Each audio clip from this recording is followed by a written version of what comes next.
Olá, caros alunos do primeiro ADM-GV e da turma do segundo ADM-CV, ou C vespertino e DV, né? Então aqui é uma breve revisão geral. Eu fiz esse vídeo, eu estou a fazer, né, ele apenas tentando contemplar as duas disciplinas, né, na primeira série, Iniciação Científica, conforme mostra aqui o material, e na segunda série, Metodologia do Trabalho Científico. Em linhas gerais, o que é que essas duas disciplinas fazem, né? Ou o que é que a gente vai ver nessa aula aqui? A gente vai ver essas temáticas que estão aqui na cor azul, que a gente vai perpassar os conceitos básicos, né? O que cada disciplina faz, as definições das disciplinas, os tipos de pesquisa, né, que foi estudado na primeira série, tipos de trabalho acadêmico, né, que foi estudado na segunda série, por que a normatização ou padronização é importante, o que é que a ABNT, né, tem a ver com isso. E também, por falar em fazer trabalho acadêmico, a gente vai ter que apor ou colocar essas informações sobre o papel. Que papel vai ser usado? Então, tem uma parte aqui que fala sobre a norma 10.068 de 1987, né? Apesar daqui estar grafado como 97, mas é de 87. A gente vai falar sobre o formato do papel, justamente para poder ser impresso, né, um trabalho, um relatório, uma monografia, um artigo científico, enfim, o que vier a ser feito, ok? Na turma da segunda série a gente viu na sala esses detalhes. Também veremos rapidinho as partes de um TCC, né? A primeira série talvez desconheça esse termo, TCC, ou já ouviu alguém falar. Significa basicamente trabalho de conclusão de curso. É um trabalho que ele é feito via de regra quando se termina uma graduação, né, uma formação de nível superior, ou em qualquer série, né, como no ensino médio, vai ser cobrado da segunda série ao término do estágio. Então, o TCC ele é um trabalho acadêmico importante porque há regras, né, para confeccioná-lo. E aí a gente vai perpassar por algumas coisas relativas a ela, ok? Que é a norma 14.724 de 2011 e tem uma atualização em 2023, mas eu vou mostrar de 2011 ainda. Quais são as partes desse trabalho, né, de um TCC, né? A gente tem elementos pré-textuais, textuais e pós-textuais. Em sala de aula eu brinquei com o exemplo do sanduíche, né? Se a gente imaginar a parte de cima do pão e do centro o recheio e no final o pão, a gente tem três partes principais que compõem o sanduíche. Da mesma forma o trabalho acadêmico. Aquilo que vai ser o recheio, por assim dizer, é a parte textual, onde tem ali o desenvolvimento, né, a narração, tudo que você vai escrever. Os elementos que vêm antes dessa narração são os né, pré-textuais, e o que finaliza com conclusão, referências, né, e assim por diante, são os pós-textuais, né, que vem depois de toda a narração escrita do trabalho. Tem um detalhe nesse trabalho que é a gente pesquisar, né? Eu citei em sala de aula sobre o cuidado com o plágio, né? Plagiar quer dizer copiar a obra dos outros, assumir como sua, né? Sem fazer uma citação de quem pertence. Então tem uma norma muito importante, que é a norma 10.520, que está atualizada agora em 2023, que ela é a norma da BNT que fala sobre isso, né? Como fazer citação de autores. Eu não vou entrar nos detalhes, porque esse vídeo aqui viraria horas, né? Para a gente falar sobre isso, e não é o foco. O foco é fazer uma revisão como o tema aqui mostrou, né? Uma revisão básica para vocês fazerem suas provas essa semana, ok? E no final tem umas considerações aqui finais. Então vou lá, né? Depois dessa apresentação gigantesca. Vamos lá. Temos aqui no próximo slide o que eu prometi, né, os conceitos básicos das duas disciplinas. Porque quem está na primeira série vê iniciação ao trabalho científico, não é isso? E quem está na segunda série vê metodologia do trabalho científico. O que é que cada um significa? Vamos ler aqui. A disciplina de iniciação ao trabalho científico ela tem como objetivo proporcionar aos alunos do ensino médio uma base sólida para que eles possam compreender os princípios por trás de uma pesquisa científica, né? Desenvolver habilidades de investigação, aplicar métodos científicos, né, em cima daquilo que está se pesquisando. E aí, nesse plano aqui de curso, no caso aqui, se fosse discorrer aqui um plano de aula, eu falaria sobre conteúdos, estratégias e avaliação, né? Mas em linhas gerais a iniciação científica é isso, ela coloca vocês diante do mundo da pesquisa, e através da pesquisa de um tema gerador dessa pesquisa, você investiga, né, aquilo ali e tem metodologia de fazer e assim por diante, visando sempre o que? Aprendizagem. E o que dizer da disciplina Metodologia do Trabalho Científico, ou MTC? De acordo com o que está aqui escrito, ela é fundamental para capacitar os estudantes a desenvolverem habilidades também de pesquisa. Porém, não é só pesquisa, porque a iniciação científica já faz isso, né? Ela desenvolve a habilidade de escrita acadêmica. E aí, quando se fala de escrita acadêmica, está-se a referir a normas, né, de padronização de tudo, de texto, de imagem, de tabela, de citação, né, de margens da folha e assim por diante. E, claro, a análise crítica de tudo isso, né? Não é só sentar, fazer uma pesquisa, fazer uma escrita acadêmica sem analisar o que está fazendo. Não tem uma análise crítica sobre isso. Então, o segundo ano após o estágio fará esse trabalho, né? TCC, trabalho de conclusão de curso, e terá essas 3 etapas aí, né, inseridas: as habilidades de pesquisa, a forma como escrever isso de forma acadêmica, padronizado via de regra pelas normas da ABNT, e analisar o que você está escrevendo, né? Fazer uma análise crítica lá na sua conclusão, tal. Ok? Todo esse trabalho aqui de uma disciplina e da outra, eles estão respaldados, como o texto diz aqui no final, né? Eu estou resumindo para o vídeo não ficar grande. O BNCC, né, a Base Nacional Comum Curricular, né, que foi prescrita pela Lei 13.415 de 2017, criando o novo ensino médio, e a lei anterior, né, ela é o documento, a BNCC é o documento que se alicerça na lei anterior, que é a lei chamada LDB, né, Lei de Diretrizes e Bases da Educação, que foi terminada a sua escrita em 20 de dezembro de 1996. O número dela é 9394, conforme aqui o slide, ok? Eu vou dar um conselho aqui ainda dentro desse vídeo a vocês, que a partir daqui, vocês em casa ao assistir o vídeo, podem pausá-lo, olhar, ler, dar um print, ok? Fica ao encargo de vocês e do tempo que vocês têm para isso. Vamos avançar? Temos aqui na primeira série, a primeira turma da MGV viu alguns tipos de pesquisa, né? Então a gente até corrigiu essa atividade em sala, eu lembro disso, algumas semanas atrás, né? Ela foi as pesquisas do tipo bibliográfica, documental, experimental, estudo de caso e pesquisa ex post facto. A bibliográfica, como o nome já diz, bíblio do grego, livro, né? Então aqui diz assim a definição que eu retirei da internet. A pesquisa bibliográfica é baseada em material publicado, como ensaios, artigos científicos e livros, daí o nome bibliográfico, né? A pesquisa documental, semelhante à pesquisa bibliográfica, mas ela é focada em documentos, né? A pesquisa experimental, ela envolve manipulação de variáveis em um ambiente controlável, daí o nome experimento, né? Estudo de caso é uma análise detalhada de um caso específico. Por exemplo, você pode na primeira série ou na segunda, querer analisar algo de forma específica. Por exemplo, você pode botar lá borboleta e depois você querer analisar a coloração das asas dela. Então você está buscando uma coisa muito específica, né? E aí você vai ter que buscar toda uma literatura para fazer, um estudo de caso. Pesquisa ex post facto, né, do latim. Ela investiga relações de causa e efeito após o evento, né? Então não é só pesquisar, ela pesquisa a causa e o efeito. Então foram os tipos de pesquisa que a gente viu. Lembrando que pesquisa é uma coisa muito importante, seja na metodologia do trabalho científico, seja na iniciação, né? Tudo que a gente faz na vida envolve pesquisa. Por isso que vocês têm essas 2 disciplinas aí, ok? Continuando, a gente vai falar agora sobre os tipos de trabalho acadêmico. Já essa temática, ela está mais alicerçada com a segunda série, né? A gente viu que existem alguns trabalhos acadêmicos que não é só o TCC que existem. E aí eu vou sair dessa tela para um link que eu deixei já aqui, né? Prévio, para a gente dar uma olhada aqui, ó. Nesse site aqui chamado Via Carreira, né? Tem 16 tipos de trabalhos acadêmicos. Então vamos ler só aqui rapidinho alguns detalhes, né, para que a gente entenda aonde se faz esses trabalhos acadêmicos. Durante a trajetória na faculdade ou pós-graduação, o estudante entra em contato com vários tipos de trabalhos acadêmicos. É assim que ele aprende a investigar sobre diferentes assuntos e constrói o conhecimento dentro da sua área, né, conforme o texto aí prescreve. É muito comum em faculdade. E aí vem alguns tipos, né?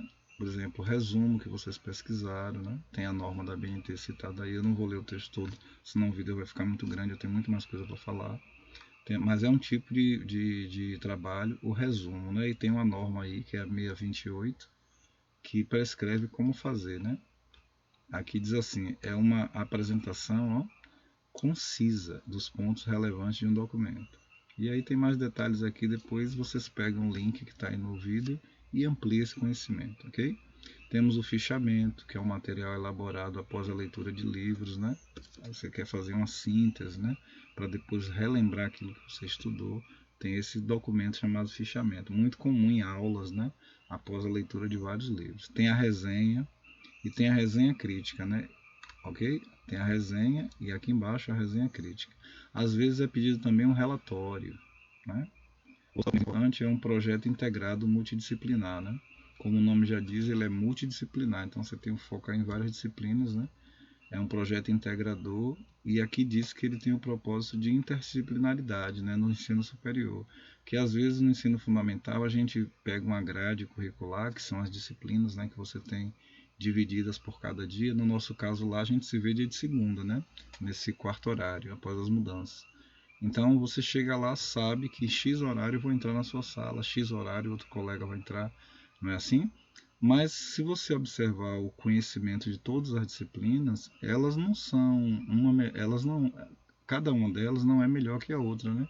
Na verdade, elas são um conglomerado de conhecimentos que você vai aplicar um pouquinho de um pouquinho de outro. Então a gente chama isso de multidisciplinar, né? Porque a gente não pode isolar a física da química, isolar a matemática da biologia, isolar a biologia da sociologia, isolar a sociologia da filosofia, da língua portuguesa, da língua espanhola, do inglês, né? Não dá, porque no mundo que a gente vive está tudo junto e misturado. Essa é mais ou menos a ideia, a grosso modo, ok? Temos outro documento importante chamado artigo científico, né? Vocês vão fazer no nível superior, aqui tem a descrição, memorial, tá vendo? Pôster científico, artigo acadêmico, né? Monografia, trabalho de conclusão de curso. Então isso aqui tem muito a ver com a segunda série, né? As turmas CV e DV, tá vendo? O que é isso? Vou só ler aqui rapidinho porque é bom a gente enfatizar isso, já que é o tema de vocês. O trabalho de conclusão de curso, mais conhecido como TCC, ele é uma produção essencial para conseguir o diploma de graduação ou especialização no nível superior. Já a monografia, o artigo científico e o projeto experimental são os formatos mais aceitos pelas universidades. O aluno geralmente precisa fazer uma apresentação oral para a banca examinadora e entregar um relatório escrito. Essa banca examinadora é um conjunto de pessoas, né, de professores, profissionais, docentes, né, que irão analisar, irão elencar, ou seja, irão discorrer perguntas, né, elaborar e te fazer perguntas.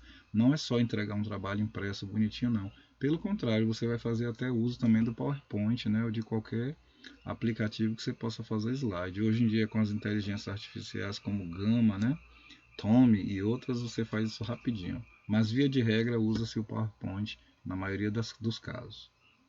Outro documento importante é o projeto de pesquisa, né? Como o nome já diz, ele é um plano de trabalho para fazer a pesquisa. Ele é um projeto, é um plano de trabalho, é um roteiro, né? Mais adiante aqui a gente vai ver detalhes. Por exemplo, se eu acelerar o texto aqui, você vai ver que temos coisas nesse trabalho a discorrer, nesse piloto, né? Ou seja, nesse elencar de termos, a gente tem o que no projeto? A apresentação, onde a gente pergunta quem, né? O objetivo, para que aquele projeto, a justificativa, por quê, o objeto, né? O que é que eu estou pesquisando, a metodologia, é o como, com que, onde, né? O cronograma, porque tudo tem início e fim, né? Tem metas para atingir, para fazer, né? Tudo isso. E orçamento, né? Então, mais ou menos aqui é um escopo, né? Um resumo. Tem também outro documento importante chamado dissertação de mestrado, vocês podem acessar o site e ler com mais cuidado. Tese de doutorado, projeto experimental, né? Então esses daí são os 16 que esse site destacou, ok? Vimos não, vocês fizeram uma pesquisa sobre isso, lembra? No caso a segunda série. E tipos de trabalho acadêmico. Por que é importante, né, fazer trabalho acadêmico? Agora tem um detalhe, os trabalhos acadêmicos não são feitos de qualquer maneira, ou seja, eu não abro um editor de texto, seja ele qual for, vou escrevendo, imprimo de qualquer jeito, boto a margem que eu quero, boto a fonte que eu quero. Não é assim. Então, estruturar um trabalho é importante. Por isso que eu coloquei esse parágrafo aqui que eu pesquei da internet, para dizer o seguinte: estruturar documentos e informações permite que, além de aumentar a produtividade, os processos tenham menos erros, retrabalhos e morosidade. Né? Morosidade, para quem não conhece a palavra, quer dizer aquela situação que não avança, né? Fica morosa. Né? Por quê? Por falta de planejamento. Né? Ter o caminho, né, das demandas mapeado, assim como as informações necessárias identificadas. Né? Faz com que o processo seja mais eficiente. Então, padronizar, organizar as coisas é uma coisa até de mercado. Você percebe que os livros são padronizados, os pacotes de açúcar, de feijão, de fubá são padronizados. Né? Você entra no supermercado, tem uma padronização de prateleiras, aonde fica cereais, aonde fica a parte de frigorífico, né, para colocar aquelas coisas que precisam ser congeladas. Padronização está em tudo, até na sua casa tem uma padronização. Ou você deixa um pinico no meio da sala, né? É meio constrangedor a cena, concorda? A gente não. Quer dizer, tem gente que faz essas maluquices, mas via de regra, o pinico deveria estar no banheiro, né? Debaixo da sua cama. Porque existe uma regra de como arrumar a sala, de como arrumar uma cozinha, né? Do que deve ter numa cozinha. Ou seja, padronização não é uma coisa restrita a trabalhos acadêmicos, ok? Em casa você pode dar uma pausa no vídeo, ler mais o texto aqui. Eu estou avançando porque tem muita coisa para informar e o tempo é curto. Aí a gente pergunta, já que existe padronização, qual é o órgão responsável? Esse que você está vendo aí na tela. A ABNT, né, Associação Brasileira de Normas Técnicas, fundada em 1940. Ela é o órgão normatizador de tudo que você imaginar, conforme eu falei em sala de aula, seja na área de elétrica, na área de engenharia, na área naval, né, na área de, sei lá, minério, né, na área de arquitetura, na área de qualquer procedimento químico, físico, biológico, qualquer ensaio que vai ser feito no laboratório, seja ele de qualquer natureza, tem normas para isso, ok? Em linhas gerais. Esse é o órgão. Aqui tem um pouquinho da história da BNT, eu não vou ler tudo, né? Mas você pode ler em casa com calma. Eu coloquei aqui alguns detalhes, né? A BNT ela é uma senhora, né?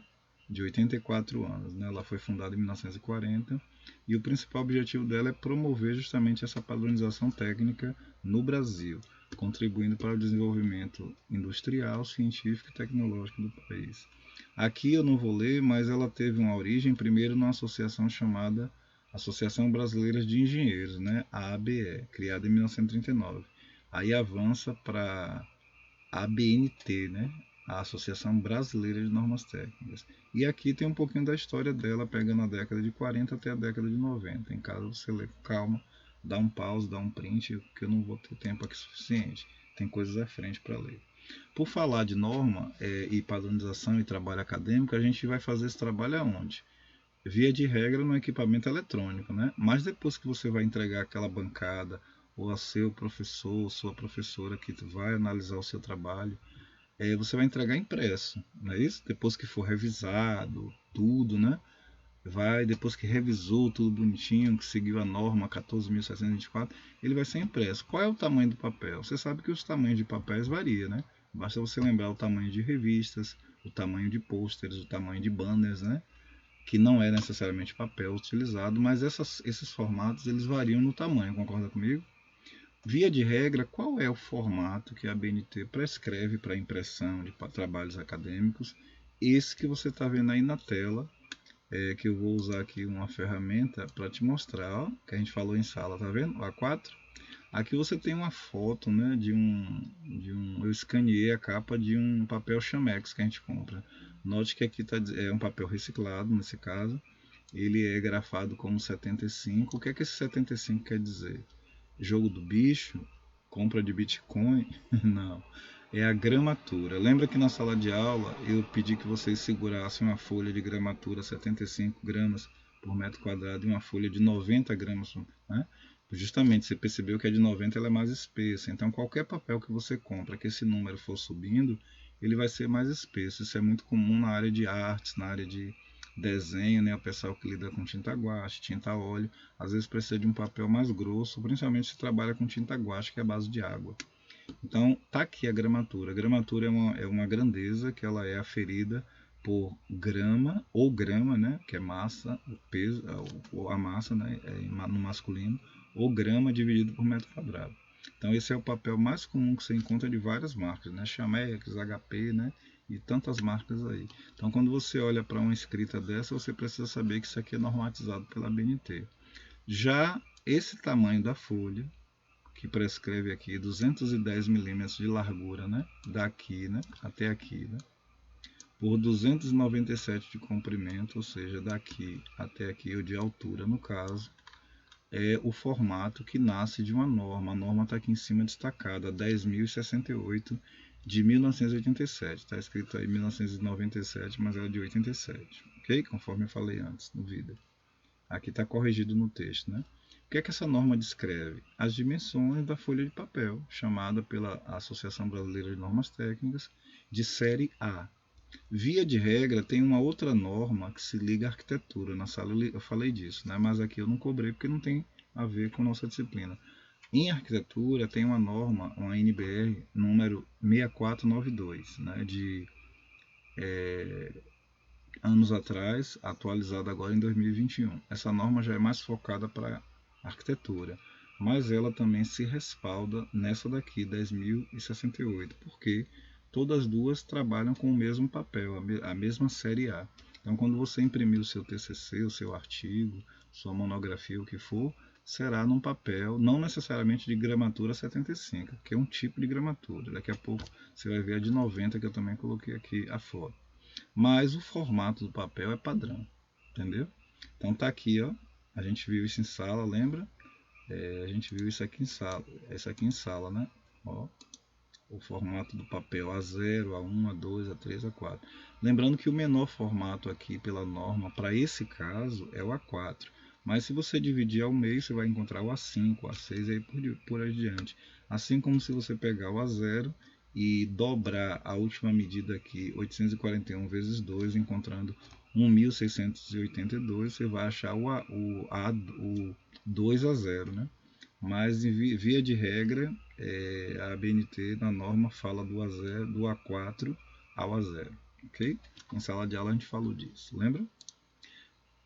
Esse é o papel normatizado para impressão. Tá aqui uma foto, como eu te falei, de um papel agora que tem uma gramatura diferente. Perceba, A4 ele continua sendo A4, ó, mas ele é um A4 com a gramatura de 90. Quer dizer que ele é mais espesso, mais grosso ou menos grosso que o A75? Basta lembrar que o número 90, né, grafado com os algarismos 9 e 0, é maior do que o número 75, logo esse é mais espesso. Está aqui, né? 90 gramas por metro quadrado. Lembra disso? Mas perceba que as dimensões da folha não se alteram, né? São as mesmas, só muda a espessura. Beleza? Aqui nós temos, agora, já que a gente falou de papel, vamos falar agora do trabalho acadêmico, né? Então, o trabalho acadêmico, conforme tinha dito antes, um TCC, ele está subdividido em 3 partes, né? Os elementos pré-textuais, os elementos textuais, que é o recheio do sanduíche, né? E o final. O que é que tem nos elementos pré-textuais? Aquilo que vem antes do que você vai explicar. Está aqui discorrido, né? Capa, folha de rosto, folha de aprovação, dedicatória, agradecimento, epígrafe, né, que é um textozinho, resumo, né? Temos aqui um resumo, um abstract, que é em inglês, né? Você faz um resumo em português e em uma língua, inglês ou espanhol, conforme a norma pressagia.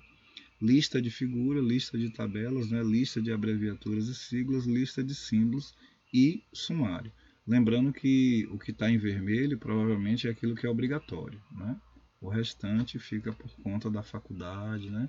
Do local. Geralmente eles pegam a norma, claro, que é ela que padroniza, e eles criam um documento chamado Manual de Normatização.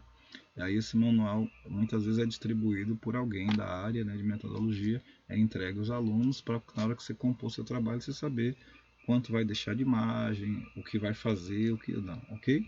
Já nos elementos textuais, aquilo que vai ser o recheio do sanduíche, você tem, ó, a introdução, o desenvolvimento e a conclusão, tá vendo? Na cor vermelha, enfatizando que é obrigatório. E cá no final, se você olhar direitinho, aqui, você tem os elementos aqui pós-textuais. Veja que os elementos centrais, chamados de textuais, ele está desdobrado aqui em detalhes, né? Revisão literária, proposição, método, né? Os detalhes. Não vou ler tudo não, mas em caso você dá uma parada no vídeo e ver com calma, porque ainda tem coisa a informar. E os elementos pós-textuais, que já é o final, você tem aqui ó, as referências ó, da ABNT, né? Agradecimento, né? Anexos, né? E assim por diante, né? O que está aí prescrito, ok? Essa é a estrutura, então, de um trabalho de TCC, revisando elementos pré-textuais, textuais e pós-textuais. Por falar na norma, né, que eu mandei para vocês e vocês não leram, né, segunda série, tem aqui uma norma que eu peguei da internet, da Universidade Federal de Rondônia, conforme o texto em vermelho mostra aí a propriedade dela, né? Lembrando que essas normas são compradas na BNT, né? Aqui eu deixei um site para mostrar isso, né? Acho que foi esse aqui. Foi, tá aqui, ó. Aqui também tem a norma dividida, né? Conforme eu falei agora há pouco, mas tem uma parte aqui sobre valores a pagar, que é o que eu quero chamar a atenção, né? As normas elas são compradas na BNT. Então, se você acessar o próprio site da ABNT, www.normasabnt.org, você vai encontrar lá os preços, né, de cada normazinha, ok? Mostrando para vocês que elas são compradas pela ABNT, né? Na internet eu peguei essa daqui apenas para preparar a aula, mas perceba que tá no meu slide, ela tá na cor vermelha, né? Destacando quem é o proprietário da norma, não sou eu, né? É a Universidade Federal de Rondônia, tá vendo? Então a norma BNT na sala de aula ou nos celulares de vocês eu mandei no formato PDF. Vocês encontram aí aqui a capa dela, né? Que é uma capa quase que padrão para muitas das normas e os detalhes de uma norma, né? Ela fala de que a norma 14.724, ela fala da informação e documentação para trabalhos acadêmicos. Seja você na primeira série iniciação científica, esteja você na segunda série em metodologia do trabalho científico, a ABNT não muda, né? Ela tem 84 anos trabalhando com normatização, a norma é a mesma, ok? Então tá aqui a capa, né? Eu vou passar rapidinho a norma aqui para você ver mais detalhes dela, né? O corpo. Aqui você tem a marca d'água da ABNT, tá vendo? Estilizada, é a marca característica dela. Aqui você encontra os detalhes da empresa, sua localização, endereço, número, né? Site e e-mail, né? Caso você queira entrar em contato com ela. Temos aqui a norma, ó, destrinchada, tá vendo? Não vou ler por causa do tempo, senão esse vídeo vai ficar muito grande. O prefácio, né, que é aquilo que inicia. Sempre tem um prefácio, é importantíssimo a gente ler o prefácio, porque ele já traz a linguagem técnica utilizada pela BNT, né? Qualquer norma que você pegar, essa de elétrica, de arquitetura, de concreto, né, a 6118, a 6122, que é de concreto, qualquer uma delas você vai encontrar esse sumário, esse prefácio que dá uma explicação muito legal. Um detalhe, ó, língua inglesa, tá vendo? Porque nós temos aí o sistema ISO, né? O ISO, né? International Standardization Organized ou Organization, né? Que é o sistema de organização e padronização internacional. A BNT se liga também, né? Lembre que o papel mencionado na aula de hoje imprime no Brasil, imprime na Tailândia, imprime na China, imprime em Kuala Lumpur, né, lá na Ásia, enfim, imprime em várias partes do mundo. Por quê? Porque existe uma normatização para a construção de impressoras, né, e fabrico delas, né, seja de quaisquer marcas, né, você vai imprimir. Então, dado a essa padronização, a BNT precisa estar ligada também ao sistema international ou internacional, ok? Via de regra. Avançando aqui, tem mais a norma, tá vendo? O escopo, as referências normativas, porque a norma é uma, mas ela traz, ó, detalhes de outras normas, tá vendo? A 6023, que fala sobre referência, a 6024, a 6027, tá vendo? A 10.520, que fala de citações, tá vendo? Você vai citar uma obra, você está fazendo seu trabalho e você quer citar um livro de alguém que você pesquisou sobre metodologia, ou você está numa empresa de informática e você quer usar uma referência da Microsoft, da Google, né, de qualquer empresa do mundo, da Autodesk, né, que fabrica software poderosos como AutoCAD, é preciso citar a pessoa e tem uma maneira como citar esse sobrenome, esse ano, né? Na norma atualizada tem que deixar um espaço agora, né? Enfim, A norma ela é geral, mas ela se liga a outras. Esse é o resumo da minha fala. Ok? A norma aqui você tem termos e definições, ela explica detalhadamente, tá vendo? O que é abreviatura, o que é agradecimento. Então, a pessoa que lê a norma com calma não se trombica, só tem 11 páginas. Parece muita coisa, mas não é. Tem 11 páginas. Um romance que você esteja lendo tem muito mais, concorda? Então aqui você tem ó, os detalhes, né? Cada palavra. O que é uma errata, né? Aí eu não sabia o que era uma errata. Aí a norma diz, é uma lista dos erros ocorridos no texto, seguido das devidas correções, ó. Então você vai aprender muito se ler a norma direitinho, tá vendo? Vou passando aqui, né? A estrutura. Vou pausar aqui um pouquinho porque a gente falou de estrutura. Tá aqui, ó, dentro da própria norma você encontra a estrutura do TCC, tá vendo? Ou de um trabalho acadêmico, ó. A parte externa o que deve ter, a parte interna tem o que no trabalho. A parte externa é o que cobre o trabalho, né? A capa e o fundo, né? Por assim dizer. Via de regra, a capa é na cor transparente, né? E o fundo me parece que é preto, se não estiver enganado. Temos aqui então o sanduíche que eu falei, tá vendo? Elementos pré-textuais. Deixa eu mudar a cor para ficar mais vivo, né? Botar um azulzinho, ó. Elementos só pré-textuais. Aí tem do lado aqui a descrição, tá vendo o que é que deve ter. No recheio do sanduíche, né, os elementos textuais, introdução, desenvolvimento e conclusão. E para finalizar o trabalho, os elementos pós-textuais. São as referências, o glossário, o apêndice, o anexo e o índice. É interessante apêndice e anexo, né? Porque anexo você coloca aquilo que você coleta da internet, uma foto, desde que coloque a fonte, né? Senão vira plágio. E apêndice é aquilo que você produz. De repente você elaborou uma planilha no Excel, vai anexar, tem uma área específica para aquilo que você pega pronto e para aquilo que você produz. Chamam-se apêndice e anexo. Interessante, né? Então tá aí a norma toda detalhadazinha, tá vendo? Quem já leu já percebeu isso. Leiam que vai ser necessário. E aqui é a finalização da norma, né? Eu vou acelerar por causa do tempo. Senão o vídeo vai ficar muito gigante. Tá aí, né? O finalzinho da norma tá aqui, ó. A última página da norma é essa, tá vendo? Até escrita matemática, se for necessário, ela mostra como escrever equações e fórmulas, como fazer ilustrações, como fazer tabelas, tá vendo? Por exemplo, aqui dizem que se você faz uma tabela no Excel e coloca, aqui diz assim, ó, devem ser citadas no texto, inseridas o mais próximo possível do trecho a que se referem e padronizadas conforme o Instituto Brasileiro de Geografia e Estatística, o IBGE, tá vendo?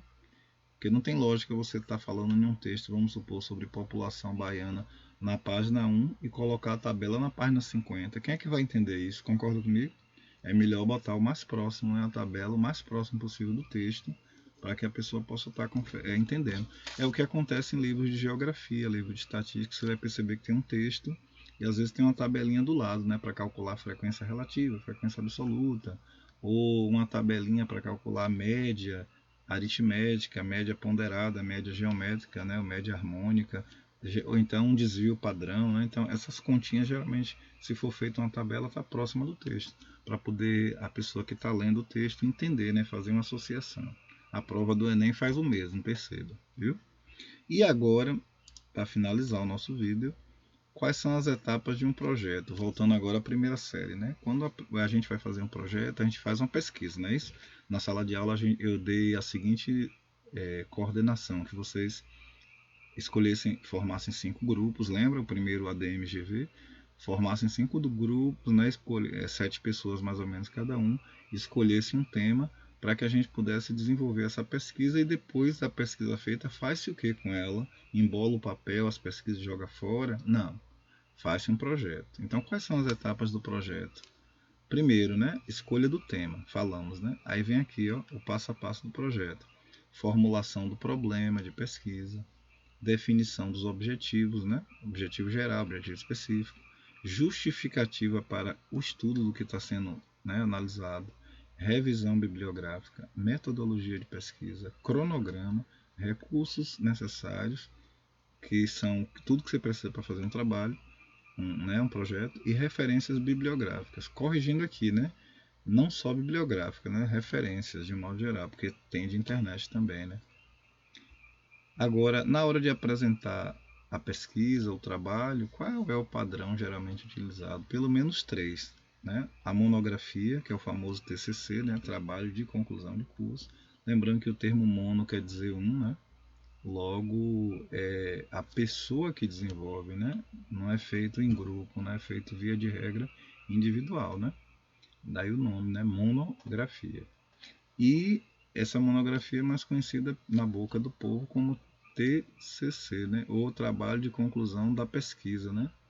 No caso de uma graduação, TCC, aqui TCP, né? Trabalho de Conclusão de Pesquisa. Mas numa graduação ou no seu estágio, no caso da segunda série, C vespertino e D vespertino, é um TCC, né? Trabalho de conclusão de curso, não é diferente. Relatório de pesquisa científica é outro modelo de apresentação de pesquisa. E por último, artigo científico. Ok? Então espero que com essa revisão aí de quase 36 minutos vocês possam ter aprendido ou revisto, né, esses detalhes aqui. Então a recapitulação breve que a gente pode fazer é que nessa aula a gente falou sobre conceitos básicos, né, relativos a ambas as disciplinas, tipos de pesquisa que foi dado na primeira série, tipos de trabalho acadêmico, né, os principais, qual é o papel da normatização, né? A palavra normatização está escrita errada aqui, tá? Mas é coisa de correndo, né, para escrever. Normatização, né? Saiu um negócio aqui estranho, mas você já entendeu. Qual é o papel da normatização e padronização de trabalhos acadêmicos, né? Como a BNT está inserida nesse processo, né? E quais são as normas mais destacadas aqui? A 10.068 de 87, que fala sobre o formato do papel, ora comentado. A 6.492 continua a falar de papel e mais detalhes de arquitetura. Então ela está mais centrada para arquitetura e desenho técnico, de um modo geral. Formatação de trabalho de conclusão de curso é a norma que a gente acabou de falar, 14.724. E as partes que compõem esse TCC, né, o trabalho de conclusão de curso. Elementos pré-textuais, textuais e pós-textuais. E como fazer a citação, como eu falei, de um livro, de alguma referência, a norma 10.520, né? Ela é uma norma que está centrada em citações, né? Pegou um fragmento de texto, pegou uma frase de alguém, e eu não posso assumir essa frase como minha, eu tenho que citar de acordo com a norma 10.520, né, a mais nova de 2023, eu tenho que citar da maneira que a norma prescreve de quem é aquilo e o ano, ok? E considerações finais são essas. Então eu desejo a vocês uma boa prova, sucesso, fiquem com Deus e até uma outra oportunidade. Tchau, tchau.